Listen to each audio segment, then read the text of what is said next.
ഒരു പെണ്ണിന് മയ്യത്ത് കുളിപ്പിക്കാൻ അറിയണം. എന്നാൽ ഒരു കുടുംബത്തിൽ ഒരാൾ മൂല്യരാവണം. മറ്റൊക്കെ നാട്ടിൽ ഓരോന്ന് മതി, ഇത് നാട്ടിലൊന്ന് പോരാ, കുടുംബത്തിലൊന്ന് മൂല്യരുണ്ടാവണം. എന്താ അവിടെ മാത്രം കുടുംബത്തിലൊന്ന് പറയാൻ കാരണം? അതിനൊരു കാരണമുണ്ട്.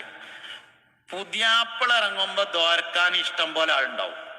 പുതിയെണ്ണ ഇറങ്ങുമ്പോ ദോരക്കണമെങ്കിൽ അവനാൻ്റെ ഉണ്ടായിരിക്കണം. പുതിയാപ്പിള ഇറങ്ങുമ്പോ ദോരക്ക ഒരുപാട് ആളുണ്ടാവും. പുതിയെണ്ണ ഇറങ്ങുമ്പോ ഒന്ന് ദോരക്കണമെങ്കിൽ അത് അവനാൻ്റെ ഉണ്ടെങ്കിലേ നടക്കുള്ളൂ. അതുകൊണ്ടാണ് ഒരു കുടുംബത്തിൽ ഒന്ന് മൂല്യരാവണം എന്ന് പറഞ്ഞത്.